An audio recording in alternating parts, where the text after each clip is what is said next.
Alam mo, kapag pinag-uusapan natin ang pagiging isang matagumpay na pinuno, maging sa isang kumpanya man yan, sa isang organisasyon, o kahit sa isang komunidad, madalas ang unang pumapasok sa isip natin ay parang isang grandeng entablado.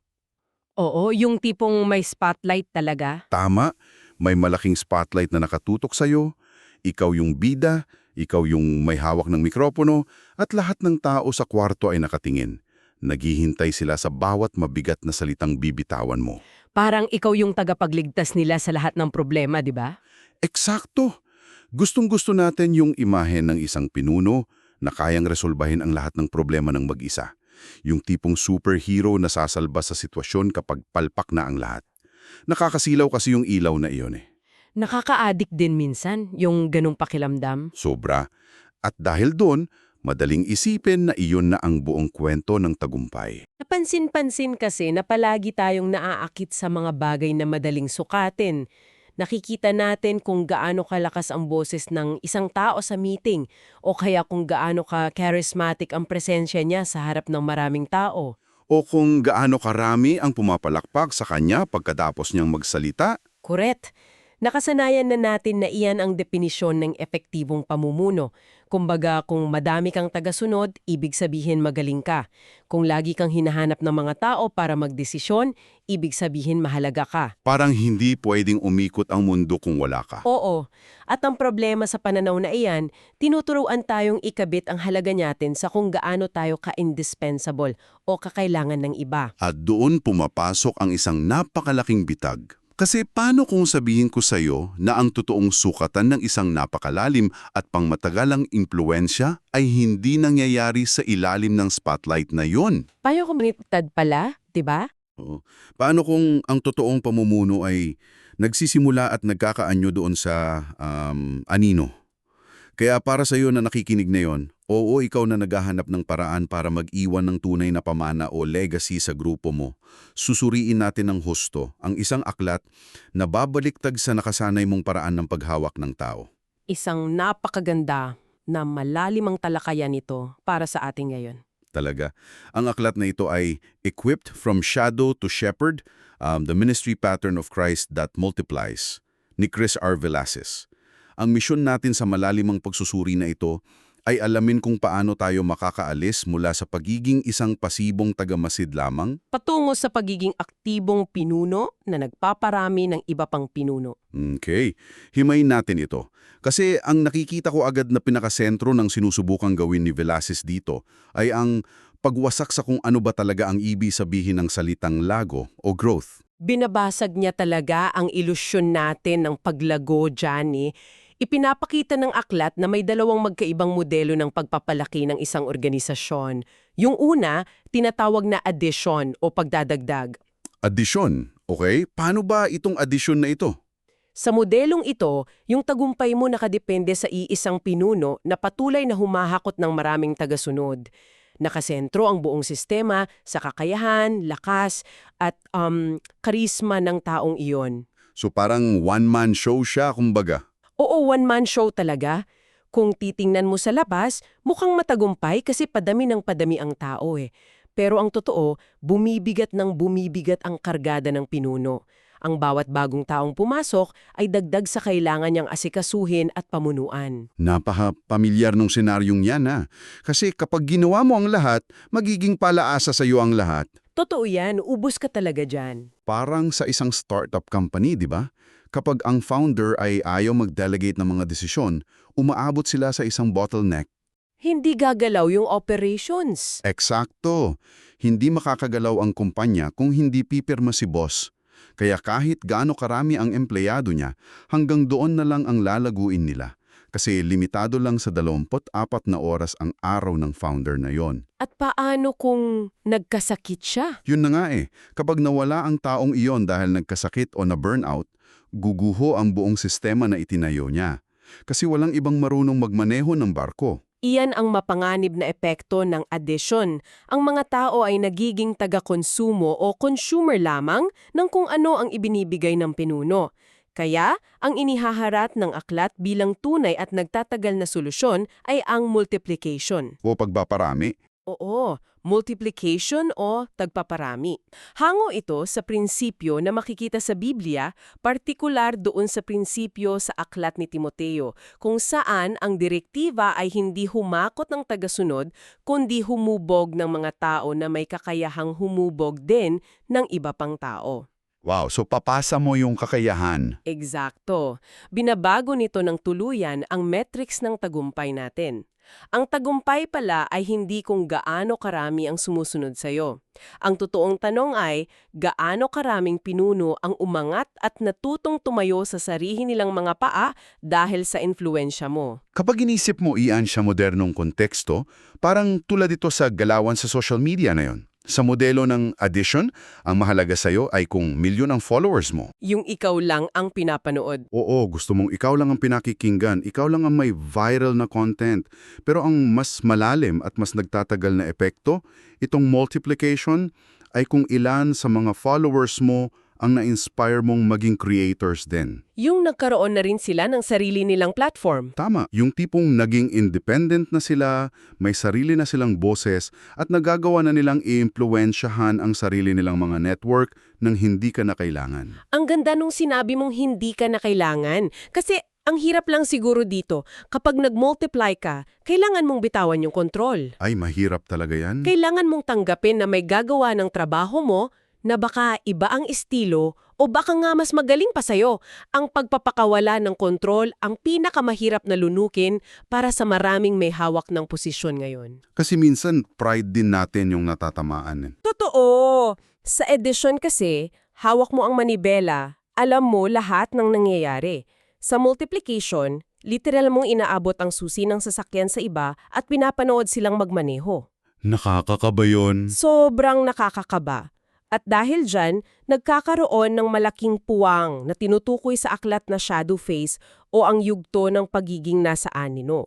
Maraming tao ang gusto sanang mag-multiply pero naiipit sila sa phase na ito. Ano ba itong shadow phase na ito? Tinatawag ito ni Villasis na isang tahimik na puwang o quiet cap sa pagkatawag sa isang tao at sa mismong araw ng pagpapadala sa kanya. Marami ang naiipit sa gitna. Ibig sabihin ba nito sila yung mga taong napakagaling sa teorya pero walang output? Kasi nakikita ko to palagi sa opisina eh. Oo, yung mga tinatawag nating seminar junkies. Yung mga uma-attend ng lahat ng seminar, nagbabasa ng lahat ng libro tungkol sa pamumuno, kabisado na ang lahat ng pasikot-sikot ng proseso. Pero kapag inalok mo ng promotion para humawak ng team, biglang aatras. Ayaw sila kasi natatakot sila sa responsibilidad. Mas gusto nilang magtago sa anino ng kasalukuyang boss. Kasi kapag nasa anino ka, ligtas ka eh. Kapag nagkamali ang team, ang sisihin ay yung nasa spotlight, hindi ikaw. Takot talaga ang pangunahing nagpapanatili sa mga tao sa anino. Mas komportable silang maging consumer ng kaalaman kaysa maging contributor. Pero may mairing babala sa aklat na ito. Ano yung babala niya? Na ang pag-alam o pagkakaroon ng kaalaman ay may kaakibat na direksyon. Hindi pwedeng huminto lang sa pag-intindi ng utak. Ipinapaalala ni Villasis ang prinsipyo na ang pananampalatayang walang gawa ay patay. So, dapat may action talaga? Oo, hindi ito tungkol sa kaligtasan, kundi sa isang napakalohikal na katotohanan. Kapag totoong naunawaan mo ang isang prinsipyo, kusang susunod ang aksyon mo. Kung panay lang ang pasok ng impormasyon pero walang lumalabas na paglilingkod o pamumuno, ang kaalaman ay nagiging pabigat na lang. Teka, dito nagiging lubang kawiwili ang usapan ha, dahil bilang kinatawan mo na nakikinig sa amin ngayon, kailangan kong mag-pushback ng konti. Sige, ano yun? Naintindihan ko yung idea na kailangan mong gumalaw. Pero hindi ba delikado na mag-lead agad kung pakiramdam mo ay kulang ka pa sa kaalaman? Paanong delikado? Halimbawa, may bago tayong empleyado sa ENSIA. Hindi ko naman siya pwedeng ipaharap agad sa pinakamalaking kliyente natin at sabihin, o sige, ikaw na mag-pitch nito, ayaw kitang manatili sa anino eh. Oo nga, sabagay. Di ba? Hindi mas mabuti at mas responsable na hayaan muna siyang mag-aral ng mabuti? Yung tipong magmasid pa ng ilang taon para maiwasan ng mga malalaking pagkakamali. Ang hirap kasing ipasa ang responsibilidad kung halatang hindi pa handa yung tao. Napakabandang punto niyan. At madalas talaga itong nagiging dahilan kung bakit hindi tayo nagde-delegate. Pero Kailangan nating himain kung ano ba talaga ang ibig sabihin ng pagiging handa. Okay, sige. Paano natin dinidefine yan? Sa kultura kasi natin ngayon, ang kahandaan ay katumbas ng pagiging perpekto.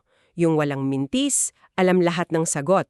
Pero sa konteksto ng kaharian ng Diyos at maging sa pagbuo ng matitibay na karakter ng mga pinuno, ang kahandaan ay nasusukat sa pagiging masunurin sa susunod na hakbang. Hindi sa pagkakaroon ng perpektong resume. Hindi sa resume. Kung susuriin natin ang orihinal na mga alagad ni Kristo, ipinadala niya sila sa mga misyon nang malayong malayo pa sila sa pagiging bihasa. Hindi sila nagtapos sa matataas na paaralan ng teolohiya noon. Oo nga no, mga simpleng tao lang sila. At kung titingnan mo, panay ang sablay nila.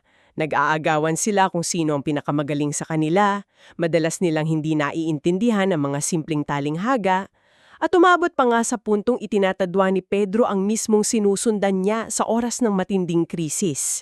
Grabe yun ah. Kung titingnan natin yan sa lente ng modernong human resources, malamang natanggal na sa trabaho si Pedro nung araw na yon ah. Ang laking red flag nun kung sa kumpanya natin nangyari. Siguradong tanggal siya, walang severance pay yan. Pero sa sistema ng pagpaparami o multiplication, ang pagkabigo ay hindi sumisira sa proseso ng paghuhubog. Sa totoo lang, nagpapalalim pa nga ito doon. Papanong nagpapalalim? Kasi ang kabiguan na dinanas ni Pedro, yun ang mismong bumasag sa kanyang pagmamalaki. Nagturo ito sa kanya ng uri ng kababaang loob na kailanman ay hindi niya matututunan kung nakikinig lang siya ng lecture habang nakaupo. So kailangan talaga ng actual experience ng pagkakadapa. Oo, hindi natin hinihintay ang perpektong kakayahan bago tayo magbigay ng responsibilidad. Dahil ang totoong kakayahan ay nahuhubog habang nasa mismong proseso ng paggawa at pagharap sa mga pagkakamali. Kaya yung pag-aantay natin na maging 100% ready bago lumabas sa anino, madalas nagiging eleganteng palusot na lang pala para sa pagiging duwag. Mismo, sinasabi natin na maingat lang tayo, pero ang totoo, takot lang tayong mapahiya. Nakikita ko na kung gaano kalalim ang implikasyon nito. Ngayon, naintindihan ko na kailangan nating itulak ang mga tao at ang ating sarili na humakbang kahit nakakakaba. Pero paano? May sistema dyan. Yun na nga, hindi naman pwedeng basta mo na lang itutulak yung junior staff mo sa gitna ng board meeting nang walang warning, di ba? Kailangan may sistema. At sa aklat ni Villases, inilatag niya yung blueprint ng mismong pagsasanay na ginawa ni Kristo. Paano niya ba ito unti-unting ginawa? May 4 na napakalinaw na yugto sa blueprint na ito. Hindi ito basta-basta pagpilit sa mga tao na lumangoy sa malalim na bahagi ng dagat. Ang unang hakbang ay ang invitation o imbitasyon. Paano nagsisimula itong imbitasyon na ito? Nagsisimula ito sa isang simpleng paanyaya, sumunod kayo sa akin. Ang mapapansin mo rito, hindi niya binigyan ng listahan ng mga gagawin ng mga tao. Wala siyang inilatag na job description o malaking target para sa unang quarter. Walang KPIs na pinakita? Walang KPIs. Ang paanyaya ay nakatuon sa pagbuo ng relasyon. Bago ang anumang gawain o misyon, kailangan muna nilang kilalanin kung sino ang sinusundan nila. Ang matibay na pamumuno kasi, palaging nag-uugat sa isang relasyon ng pagtitiwala.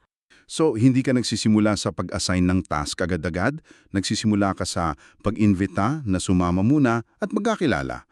Pagkatapos nun, anong susunod? Papasok yung pangalawang yugto, ang immersion o paglubog sa karanasan.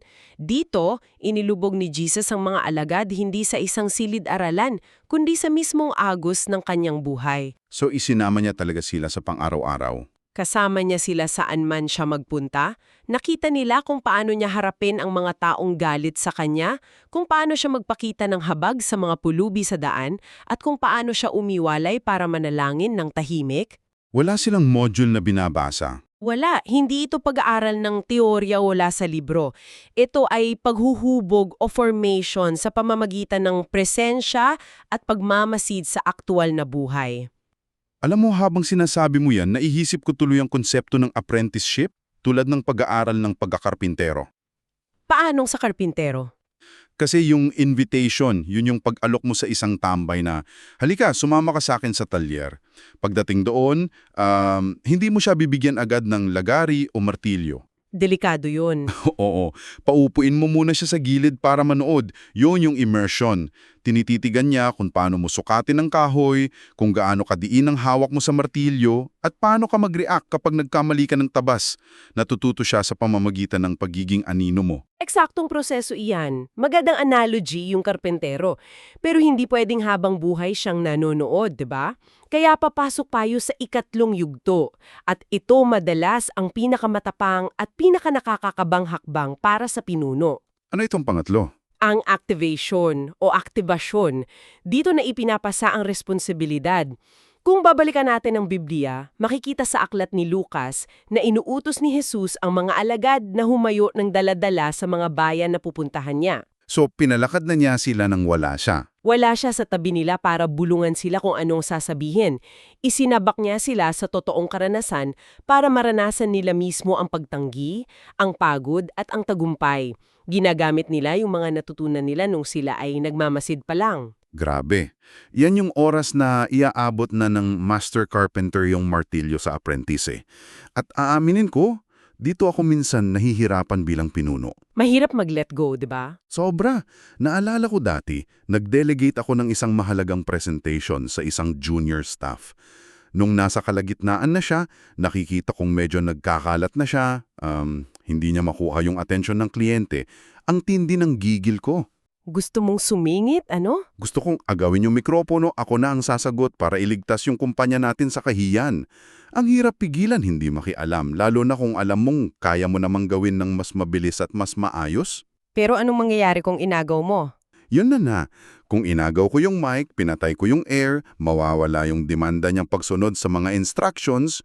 Pero alam nung master carpenter na baka mapalo ng apprentice ang sarili niyang daliri, baka tumabing yung pako, pero ibibigay pa rin niya yung martilyo dahil walang ibang paraan para matuto. Totoo yan. Apag inagaw mo ang mikropono, binalik mo silang muli sa audition.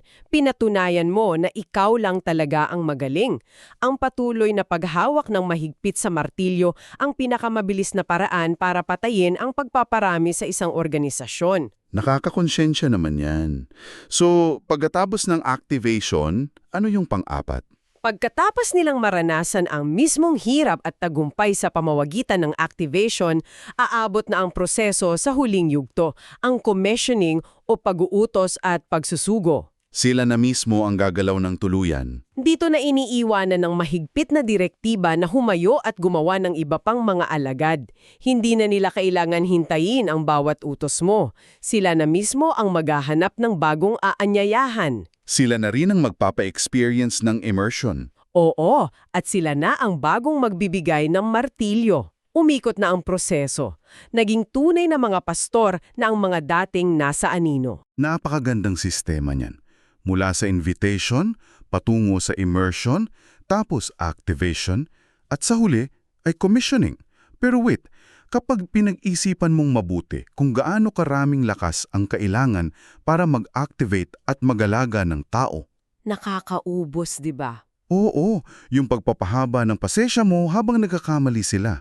Yung emosyonal na pamumuhunan na hinihingi kapag tinuturuan mo silang bumangon mula sa sablay nila.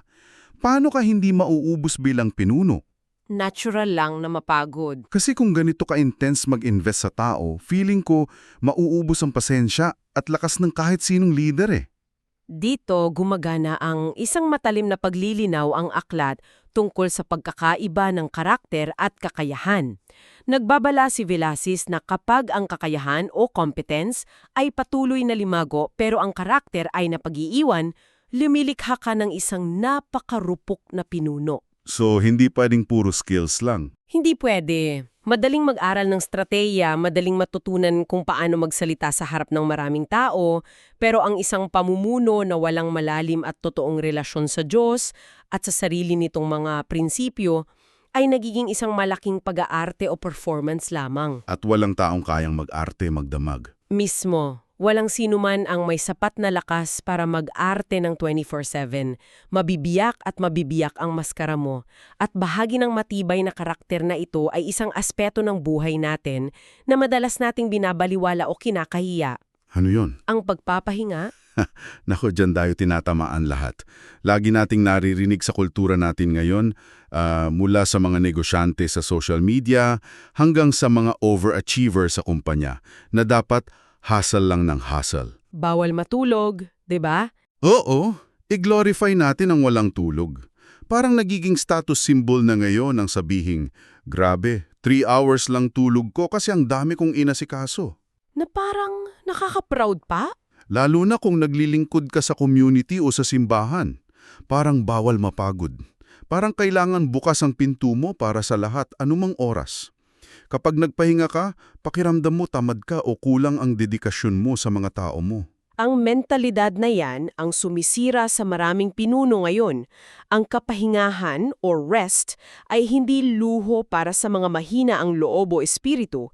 Ito ay isang napakahalagang bahagi ng tapat at epektibong pamumuno. Bakit siya naging bahagi ng pamumuno? Kung titignan natin muli ang modelo ni Jesus, siya mismo na may pinakamalaking misyon sa mundo ay paulit-ulit na umaatras mula sa mga pulutong na nangangalagan sa kanya. Iniiwan niya sila para pumunta sa isang tahimik na lugar at manalangin at magpahinga. Hinahayaan niya muna yung trabaho para huminga. Oo, ang pag-atras na ito ang hindi nakikita ng marami, pero ito ang pinagmumulan ng tibay o endurance para harapin muli ang magulong mundo kinabukasan. Ang pagpapahinga ay isang direktang pag-amin na hindi sa atin nakasalalay ang pag-ikot ng mundo. Makes sense. Ibig sabihin, ang pag-atras o pagtanggi sa ilang mga gawain ay hindi pala katamaran. Isa pala itong napaka-estrategikong hakbang para siguruhin na mayroon ka pang lakas na ibibigay para sa mas mahabang panahon. Para hindi ka maubos agad. Kasi kung isa kang pinuno na laging galit, laging ubos at palaging stressed, anong klaseng kultura ang ipinapasa mo sa mga taong nasa ilalim mo? Tinuturuan mo ba silang maging mga pinuno, ubos at laging nasa bingit ng breakdown? Napasa natin sa susunod na henerasyon ay hindi lang ang ating mga kasanayan o kakayahang magtrabaho ng mabilis. Pati pala yung habits natin? Ipinapasa rin natin ang ating mga gawi, ang ating pamamaraan ng pag-iisip, at ang ating kakayahang protektahan ng ating kalusugan at kapayapaan. Kapag malusog ang panloob na buhay ng isang pinuno, kaya niyang saluhin ang mga pagkakabigo ng kanyang mga nasasakupan nang hindi siya nagagalit o nasisira. Grabe, napakalaki ng hinihinging pagbabago nito sa atin. Kung susumahin natin ang lahat ng pinag-usapan natin mula sa aklat ni Villasis, malinaw na ang tunay na tagumpay ay walang kinalaman sa pag-ipon ng tao. Hindi siya paramihan ng followers. Ang tagumpay, lalo na sa pananaw ng kaharian ng Diyos o sa pagbuo ng isang komunidad na may halaga, ay nasusukat sa kung gaano karaming tao ang naiahon mo mula sa pagiging tagamasid. Tilyo. Oo. At ang pamana o legacy mo ay makikita kapag ang organisasyong itinayo mo ay patuloy na lumalago kahit wala ka na sa kwarto. Ang pag-alis mula sa anino patungo sa pagiging pastol ay nangangahulugan ng kusang loob at masayang paglipat ng kapangyarihan at impluensa sa susunod na henerasyon. Isang matagumpay na pinuno ay natututong maging hindi na kailangan. Iyon ang pinakamataas na uri ng pamumuno. Kapag nakagawa ka ng mga taong kayang magpatakbo ng sistema at magturo sa iba pang tao, nakabungo ka ng isang siklo na hindi na mapipigil ng kakulangan ng oras o lakas ng isang tao. Kaya ikaw na nakikinig sa amin ngayon, oo, ikaw na nandyan sa opisina mo, naglalakad pa uwi o nagpaplano ng susunod na hakbang para sa hawak mong grupo. Ang hamon ng usapang ito ay nakatutok sa'yo. Panahon na siguro para umalis sa pagiging pasibo. Tama. Tama na ang pagtatago sa likod ng teorya. Tama na ang pagiging tagatanggap lamang ng impormasyon dahil natatakot kang magkamali kapag ikaw na ang namuno. At kung ikaw naman ang kasalukuyang nasa posisyon, panahon na para magsimulang mamuhunan sa buhay ng kahit isang tao lamang. Bitawan mo ng bahagya ang kontrol? Bago natin isara ang malalimang talakayang ito, gusto kong iwan sa iyo ang isang mapanghamong kaisipan na direktang uugnay sa lahat ng narinig mo ngayon. Kung ang tunay na pamumuno ay ang maluwag sa loob na paggawa ng paraan para tuluyang palitan ang sarili mo, literally replacing yourself, paano nito babaguhin ang tingin mo sa trabaho at ambisyon mo paggising mo bukas? Isang napakabigat na tanong yan. Kung ipapamuhay mo ang konsepto ng shadow to shepherd sa sarili ninyong kumpanya o organisasyon, sino ang unang taong lalapitan at tuturuan mo ngayon? para balang araw, siya ang mismong kumuha ng pwestong kinaupuan mo. Nakakatakot, hindi ba? Nakakatakot, pero kailangan. Ang bilis nating kumapit sa kung anong meron tayo at sa spotlight na tumatama sa atin. Pero marahil kapag natuto tayong umatras at alalayan ng iba sa kanilang pag-angat, doon lamang nagsisimula ang pagbuo ng isang pamana na hinding-hindi mabubura. Pag-isipan mo yan. Hanggang sa muli,